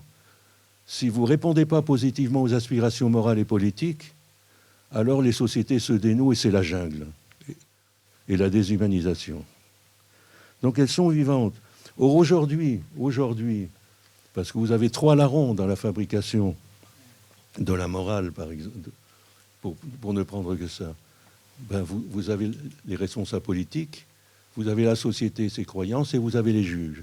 Quand il y a défaillance des politiques et quand il y a défaillance de l'effort d'auto et de socio-éthique, comme c'est le cas aujourd'hui, alors les juges prennent le pouvoir, mais les juges sont des hommes comme les autres, et c'est une défausse de nos responsabilités. Je ne peux pas développer ça, mais ça me paraît très important. Le travail de mémoire, j'en ai parlé, et je termine. Il faut prendre la mesure de la crise de l'humanisme européen. En même temps, les sociétés évoluent, elles travaillent, elles luttent. Je n'ai pas parlé des luttes ailleurs, en Iran et ailleurs, qui sont magnifiques. J'attends des manifestations de masse pour soutenir les femmes d'Iran ou d'Afghanistan. Où sont nos mouvements sociaux? Où sont nos solidarités internationales? Notre humanisme a pris un coup de vieux. Il faut prendre la mesure de sa crise et particulièrement de l'échec sur la question de l'altérité. Dans mon petit essai, là, ou livre, qui n'est pas petit, mais enfin quand même, qui m'a demandé beaucoup de temps, c'est ça que je veux dire. Si vous remontez toute cette trajectoire sur les questions de l'esclavage, sur les questions de l'immigration, l'Europe a toujours été en difficulté, malgré les progrès relatifs qui ont pu être réalisés. Toujours. Et ça reste le cas aujourd'hui. Donc, or, la question de l'altérité, où nous sommes en péril, parce que nous avons peur de nous-mêmes et peur des autres, cette question de l'altérité,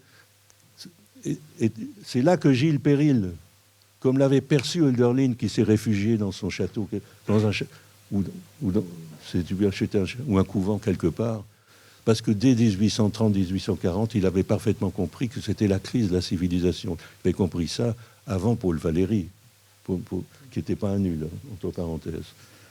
Donc, Hölderlin, oui, revenons à Hölderlin.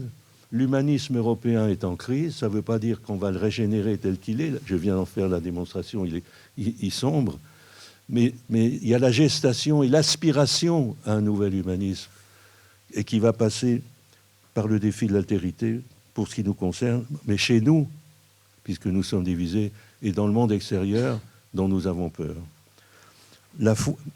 Au fond, la foi dans l'homme, on ne peut ne pas être croyant au sens religieux, mais de toute façon, il faut avoir foi en l'homme, sinon il y a connerie. On peut désespérer. La foi dans l'homme n'est pas du tout une évidence. Ce qui cherche à éclore aujourd'hui, c'est la foi dans l'humanité. La foi dans l'humanité, c'est autre chose et englobant par rapport à la foi dans l'homme. Je citerai un mathématicien qui m'a aussi... Je suis désolé de faire des citations, mais Grothendieck. Grothendieck est un super mathématicien qui a fini lui aussi en Ariège comme un moine. Le Grothendieck dit, théoricien des ensembles, ce qui englobe les ensembles particuliers ont chacun leur point de vue, si vous voulez. Si on veut chercher l'unité avec ces différences, il faut un point de vue spécifique sur cette unité. L'unité ne se découvre pas que dans les partis. Chaque parti a sa propre culture et nous avons besoin d'un point de vue unifiant sur la... Teilhard de Chardin, d'ailleurs, avait dit des choses comparables aussi en son temps. On va vers la mondialisation et quelle va être la recherche de l'unité de la culture et pour vivre ensemble est quelque chose d'essentiel. Voilà. Réapprendre à être un homme pour un humanisme où l'humanité deviendra un bien commun, c'est ça mon dernier pour la fin de ma terminée de mon baratin.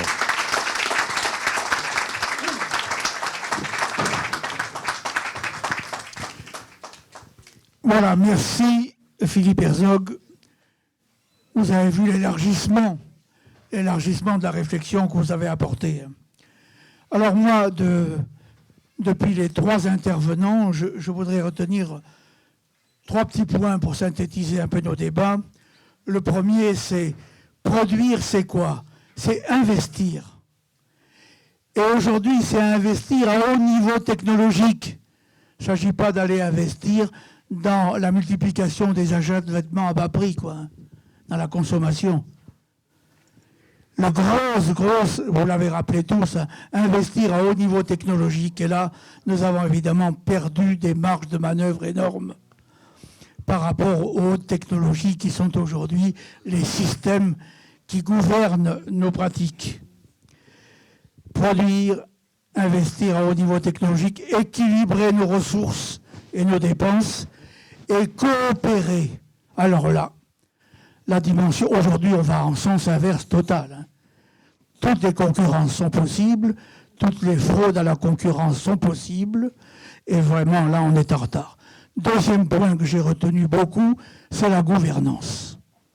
Alors là, la gouvernance sur l'Europe, vous l'avez tous dit, la gouvernance qui vient d'une bonne évaluation et d'essayer de ne pas trop mentir quand même aux citoyens ou leur cacher l'essentiel de ce qui fait leur vie concrète, la gouvernance. Et puis le troisième point, c'est l'anthropologie. L'anthropologie, c'est justement l'équilibre entre l'être et l'avoir.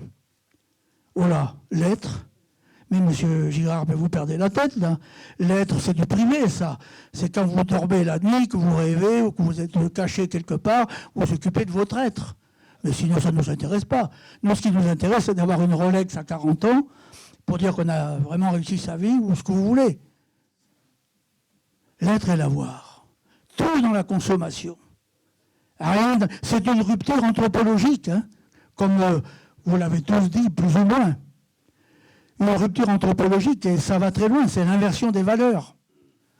Et donc là, effectivement, il faut se réveiller. Il ne faut pas s'étonner que les gens n'aient pas de courage, qu'ils cherchent simplement à fuir à la campagne quand on peut le faire, ou se replier, même mettre leur épargne le plus possible à l'abri. On ne sait jamais, si jamais mon épargne servait à investir dans l'activité. Vous vous rendez compte? Non, monsieur, essayez de me créer quand même une assurance vie totale pour moi, qui protège mes acquis, mes avoirs, développement potentiel, mais investir avec mon épargne vie. Oh là, c'est des gros mots. Ça fait 50 ans en France qu'on dit que l'épargne doit être investie quelque part. Tout politique va vous le dire à un moment donné. Et ça fait 50 ans qu'on n'a jamais fait ça. Et voilà, maintenant le débat est ouvert. On peut applaudir le président. Alors, le grand helléniste Patrick Charvet, lui, il sera très court. Oui, je serai très court. Non, merci, mais je serai très court parce que je voudrais simplement recroiser ce qu'on a dit sur la crise de civilisation, ce que vous avez dit, Philippe, tout à l'heure. Et là, récemment, j'ai travaillé avec une indianiste fameuse, et nous avons travaillé sur la rencontre d'Alexandre le Grand avec l'Orient pour montrer ce qu'a été la civilisation hellénistique à un moment donné, ce qu'elle a amorcé. Or, aujourd'hui, on peut sortir des fantasmes des historiens qui ont soit été ethnocentrés à l'extrême, soit qui ont effectivement des pensées wokistes un peu simplistes. Et en fait, grâce à l'archéologie, aux travaux sur l'ADN, on sait que ces périodes, enfin, les découvertes tombent chaque jour, les inscriptions, l'épigraphie déjà l'avaient montré, on n'a jamais connu un tel métissage universel à partir de la rencontre d'Alexandre le Grand avec l'Inde et l'Orient. C'est-à-dire que les valeurs occidentales se sont confrontées à celles de l'Orient, et l'on trouve à chaque fois dans les épitaphes sur les tombes « J'ai pu être ce que j'étais, garder mes origines, et en même temps, j'ai été gréco-syrien, gréco-indien ». C'est-à-dire que nous avons une période qui va d'Alexandre le Grand jusqu'à Cléopâtre, mais qui continue d'une manière différente pendant l'Empire romain, et qui est celle d'une mobilité incroyable. On sait que la mobilité était inouïe. Enfin, des amis travaillent par exemple sur les statues d'un Gaulois qui est à Toulouse, mais qui a fait toute sa carrière à Athènes. Donc on n'a pas idée de ce que c'était. Pour nous, je dirais que c'est intéressant, parce que ça a été possible, ces rencontres culturelles, ces mélanges de civilisations, c'est Bouddha du Gandhara, où vous avez le sourire des dieux grecs, et où vous avez également toute la sculpture indienne qui se donne là. Et je terminerai simplement, parce que crise de civilisation, vous le comprendrez aujourd'hui, et ce n'est pas un mot que je veux polémique. Quand on parle de l'Inde antique, ça n'est pas ce qu'on pense aujourd'hui, l'Inde antique, c'est d'abord et uniquement, pour les Grecs qui la rencontrent, c'est l'Afghanistan, le Pakistan et un bout de Cachemire. C'est là qu'est né l'essentiel de notre civilisation. C'est là que les textes des Védas ont été écrits. C'est là que vous avez toute une littérature incroyable que nous citons justement en contrepoint pour qu'on voit ce que c'est que cette rencontre des deux. Et je termine là-dessus. Quand on voit aujourd'hui ce qu'est devenu cette capacité à vivre ensemble, ce cosmopolitisme, c'était des mots que j'ai entendus et que j'ai cru entendre tout à l'heure, cette capacité à être citoyen du monde, et qui était celle, j'allais dire, de ses habitants à l'époque hellénistique. C'est assez inimaginable, vous voyez, de voir à quel point, d'une certaine façon, bien sûr, nous avons progressé, mais si vous regardez ce qu'est l'Afghanistan, le Pakistan, beaucoup moins, mais enfin, ce que sont ces régions aujourd'hui, vous voyez l'incroyable régression à laquelle nous sommes confrontés, nous aussi aujourd'hui. Nous ne l'aurons pas pour les mêmes raisons, mais par le refus de voir le réel et d'accepter simplement de commencer à travailler sur ce que nous sommes. Eh bien, voilà, c'est tout. Et c'était donc un travail dans ce sens. Merci à vous.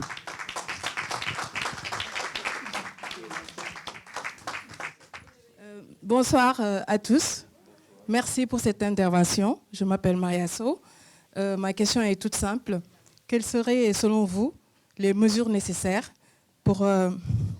concernant la dette en France pour la stabiliser dans les 5 prochaines années, sans aggraver, je dis bien, sans aggraver les inégalités sociales? Merci beaucoup. Merci Maria. La réponse que j'ai, un peu tentativement, à votre question est la suivante. Il faut se mettre dans une perspective. Vous ne pouvez pas répondre à cette question en 1 an. Vous ne pouvez y répondre que si vous avez une dynamique, une perspective qui vous permet d'atteindre le résultat que vous souhaitez. Et les études que j'ai faites personnellement, celles que j'ai utilisées, montrent que ce qui est important dans la réponse à votre question, c'est le développement du capital humain. Formule un peu pédante. Mais ça veut dire qu'il faut s'occuper des hommes et des femmes. Parce que c'est la seule manière de répondre positivement à votre question. Or, toute la politique économique que j'étudie depuis 40 ans est axée sur la distribution de ce qu'on a ou de ce qu'on prélève. Et ce n'est pas ça la réponse. La réponse, c'est former des êtres humains qui soient capables de faire vivre la cité et d'obtenir un travail, pas n'importe lequel, un travail intéressant, d'accepter une immigration suffisante pour pallier le problème démographique qui nous menace tous, et s'occuper du capital humain, s'occuper des hommes et des femmes. C'est ça qui permet à une société de croître. Ce n'est pas de se recroqueviller sur la production existante et de la répartir. Parce que ça, c'est ce que nous avons fait depuis 40 ans, et nous l'avons fait au détriment de 2 choses. D'une part, les jeunes, qui paieront nos pots cassés, et d'autre part, les inégalités qui n'ont jamais été aussi percutantes. Et ces inégalités sont le fruit de l'ensemble des mesures économiques malencontreuses que nous avons depuis si longtemps. Alors, c'est une réponse un peu longue à une question très brève, et je vous félicite de l'avoir posée, mais c'est comme ça que je la vois, moi. Merci. Je vais faire écho à ce qu'a dit Pascal Charvet, qui me paraît extrêmement important. C'est pourquoi je me permets de faire écho. Parce qu'il part... L'Europe, la voie romaine, a suivi la voie romaine, comme expose Rémi Brague, et c'est bien connu, quoi. L'Europe est une civilisation qui surgit en Méditerranée, dans le croisement et le conflit avec d'autres civilisations. Et Braudel en citait deux, la musulmane, bien sûr, mais aussi l'orthodoxe, entre guillemets, qui inclut la Russie, bien entendu. Et donc, la voie romaine, christianisme plus romanité, avant les Lumières, c'est une voie particulière, une civilisation particulière, très intéressante. On y tenons, on ne quitte pas une civilisation en la dénigrant, on essaie de la comprendre pour la régénérer quand c'est nécessaire. Et c'est là et dans l'altérité de la mondialisation actuelle, ça fait du bien de remonter avant l'Europe. Quel était le foyer des civilisations avant l'Europe, avant la Méditerranée? Il y a un bouquin, vous l'avez peut-être lu, de Peter Frankopan, historien anglais qui a fait 800 pages sur les routes de la soie. Le creuset des civilisations avant ce qui s'est passé en Méditerranée, c'est les routes de la soie, c'est-à-dire ces liens qui se sont créés depuis les rives est de la Méditerranée jusqu'à l'Inde, bien entendu. Et ça circulait. Le commerce circulait, les idées circulaient. C'était ça le foyer des civilisations, souligne Frankopan, alors qu'on s'est rabougri dans une européanité qui finalement a cru à la supériorité de sa civilisation et qui se plante. Non pas qu'elle soit mauvaise, il faut cesser de la dénigrer, il faut la comprendre, mais il faut la remettre à sa place. Et la remettre à sa place dans une très longue histoire, ça peut faire du bien, d'autant qu'on va retrouver effectivement des Syriens, des Indiens et d'autres dont on ne connaissait rien. Je reviendrai pour ma part à des questions plus bassement matérielles et moins philosophiques. Il faut d'abord, si vous voulez régler le problème que Madame évoquait tout à l'heure, Maria, il faut d'abord sortir du déni et se dire qu'il va falloir baisser. En France, on a à peu près 1700 milliards de dépenses publiques annuelles. Donc il va falloir l'année prochaine, si vous voulez qu'on commence à régler le problème, à baisser ce que disait Jacques Delarosière de 30 milliards. Donc passer de 1700 à 1670, puis après à 1640, et descendre. Mais il n'y a pas un homme politique dans ce pays qui propose même, je dirais, une trajectoire et qui suggère une possibilité. Donc il n'y a aucun accord. Donc tant qu'on n'a pas un minimum de consensus sur le chemin, je pense qu'on n'y arrivera pas. Et l'effort est quand même considérable parce que pour stabiliser la dette publique, c'est 100 milliards d'euros. Donc ça peut se faire qu'en 3 ou 4 ans. Donc c'est un enjeu qui est considérable. Et s'il n'y a pas une prise de conscience et un accord politique au niveau national poussé par les Européens, etc., nous n'y arriverons pas. Et ce qui m'inquiète aujourd'hui, c'est que le dérapage, le glissement ne fait que s'accroître et que s'accentuer, et qu'à un moment donné, ça ne deviendra plus soutenable. Et à ce moment-là, la crise arrivera, et là, l'effort devra être beaucoup plus fort, dur et immédiat à la grecque, c'est-à-dire que là, d'un coup, il faudra en 1 an, et non plus en 5 ou 10 ans, retrouver 100 ou 150 milliards d'euros d'un coup. Et là, je peux vous dire qu'il faudra le faire, mais ça sera extrêmement difficile, et là l'euro risque d'être vraiment mis en question. Alors, une dernière question. Oui, moi je voulais revenir sur la fin de l'intervention de Philippe Herzog. Dans la phase actuelle dans laquelle nous sommes en Europe, on est entre la remontée des nationalismes assez fort d'un côté, et d'un autre côté cette problématique aussi de la mondialisation. Et nous, Européens, nous avons besoin d'essayer de créer une citoyenneté européenne plus forte dont les habitants puissent s'emparer et en être conscients. Et pour cela, nous devons revenir sur la culture commune européenne et la faire connaître, la travailler et ne pas passer par-dessus. Alors actuellement, moi j'essaye de travailler avec la société Hergé, vous savez, qui a fait Tintin et Milou, pour essayer de reprendre, ne serait-ce que dans Tintin et Milou, les éléments qui ont été reproduits par Hergé, qui a fait un gros travail là-dessus, sur finalement la culture que nous connaissons aussi, qui fait partie de la culture commune européenne. J'ai une image à vous montrer que vous devez connaître les uns les autres, quelque part, ceux qui ont lu Tintin et Milou. Hein, c'est Coq en stock, hein, avec le capitaine Haddock avec Tintin et Milou. Et au milieu, vous avez un personnage que vous connaissez peut-être, on va voir si quelqu'un connaît, Zut. Eh bien, Zut, c'est un Estonien. Et personne ne le sait vraiment, en fait. Mais il n'y a pas que ça dans Hergé. Et là, je vais prendre qu'un autre exemple, sans vous montrer l'image. C'était le Tintin et le sceptre d'Ottokar. Le sceptre d'Ottokar, c'est toute l'histoire de l'Europe centrale, y compris la guerre en Ukraine dedans. Donc il y a un travail à faire important, parce que là, on est dans la culture populaire en même temps, qui est à reprendre de manière à comprendre quelle est cette culture commune, qui remonte jusqu'à la partie grecque, latine, bien entendu. Là, je parle de la partie plus récente. Et donc, en définitive, ça doit se continuer par un travail aussi plus récent pour pour essayer d'avoir une approche de la situation d'aujourd'hui. Merci.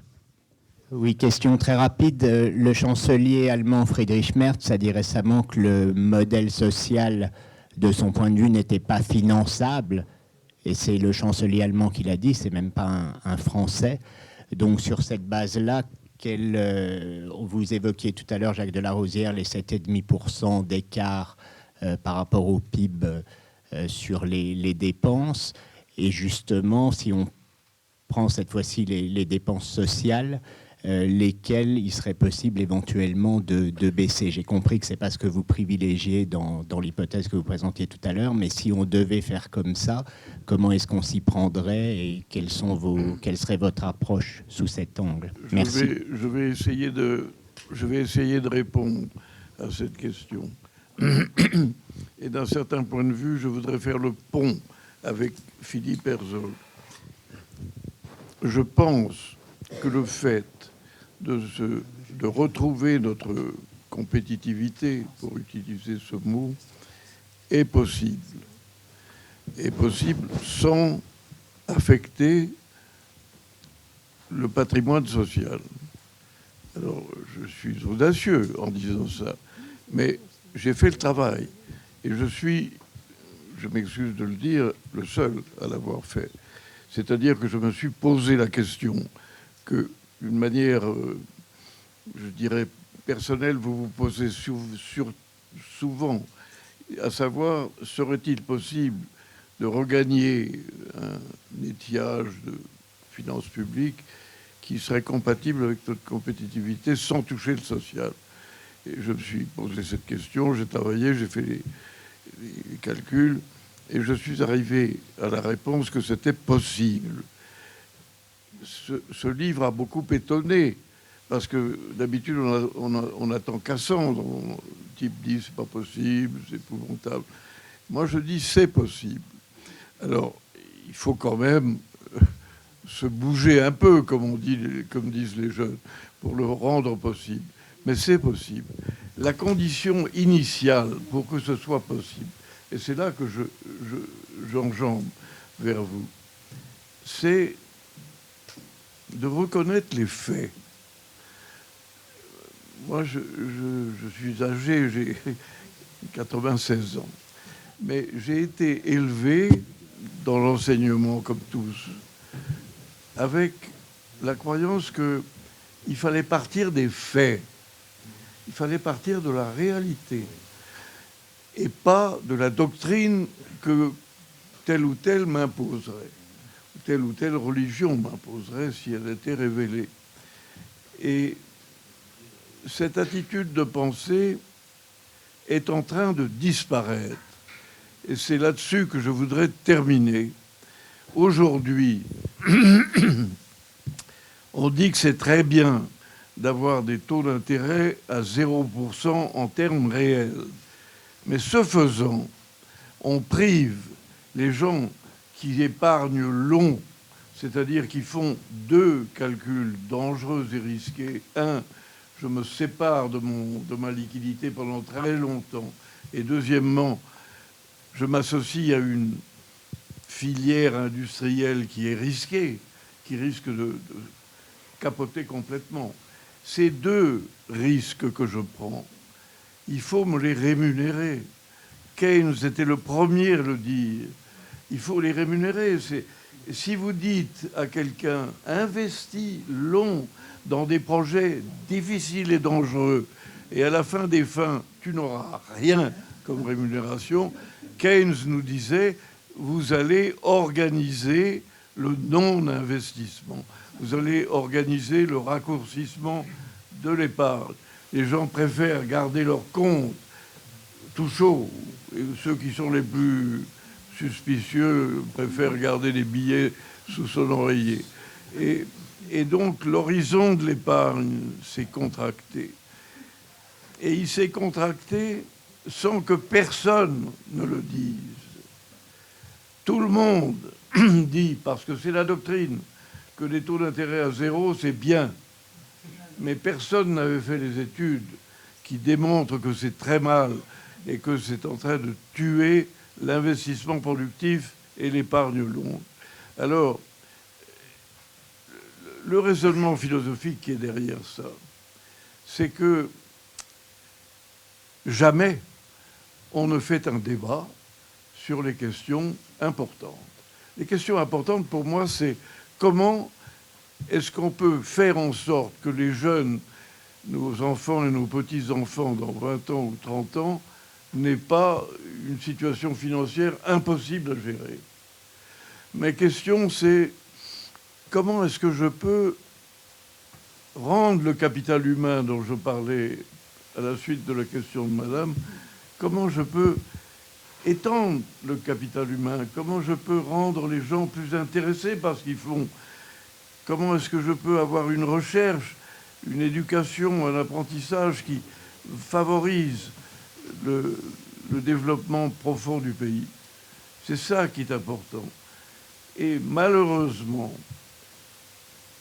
j'ai cherché, je me suis dit, est-ce qu'il y a eu un débat à l'Assemblée nationale sur ces questions-là?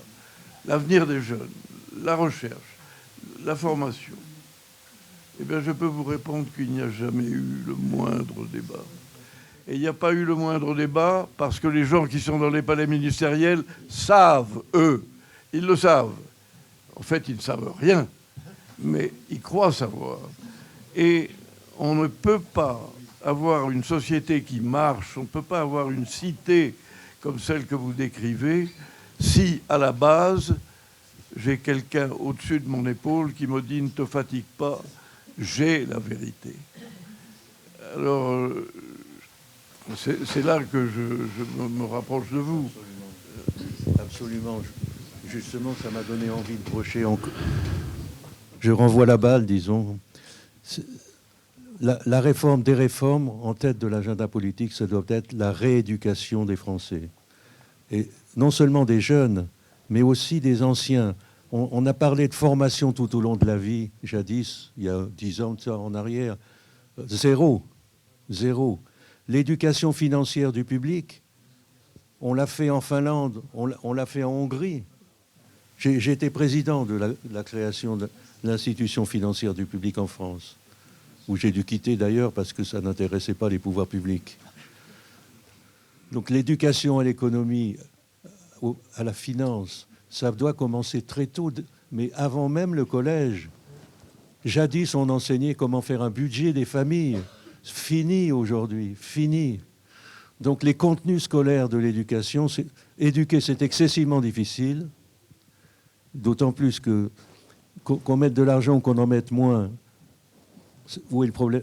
Où est la difficulté fondamentale? On a tourné autour du pot. On va faire des sciences éducatives, bidon. On va se tourner vers les neurosciences, M. Blanquer, bidon.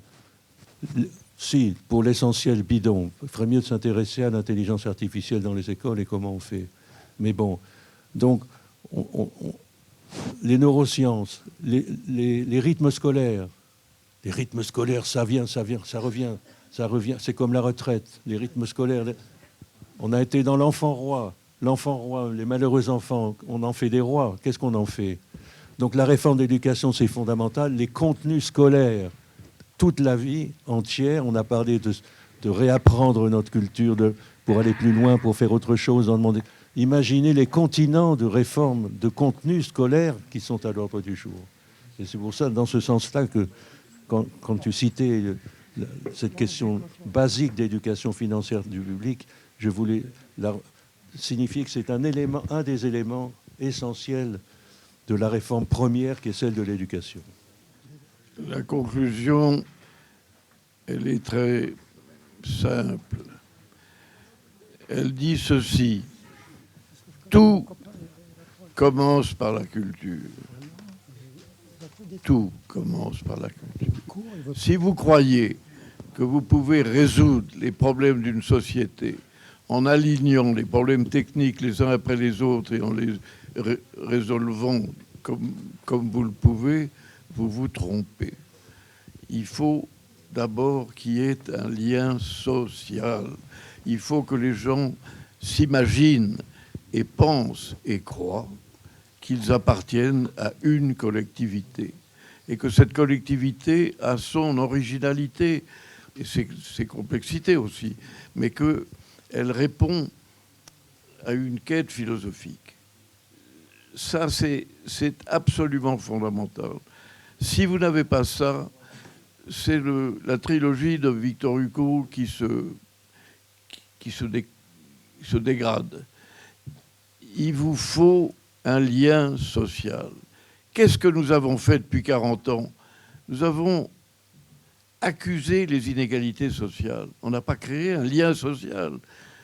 On a laissé les classes travailleuses se déprimer, alors que les classes emprunteuses à 0%, faisant des spéculations immobilières, ont prospéré.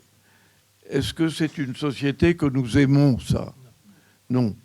Nous la détestons, cette société. Est-ce que nous avons une occasion de dire que nous la détestons? Non, pas du tout.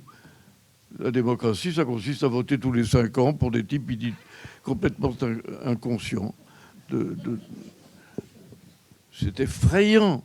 Donc, je suis pour la redémocratisation fondamentale de notre société. Je suis pour une culture qui soit rénovée, qui soit réactivée. Je suis pour que les algorithmes ne soient pas secrets, qu'ils soient ouverts, qu'ils soient indiqués. Si nous ne faisons pas ces choses fondamentales, et je remercie Philippe de les avoir rappelées aujourd'hui, si nous ne le faisons pas, nous ferons de la technocratie étriquée et bébête. Alors, voilà ce que je voulais dire. Merci.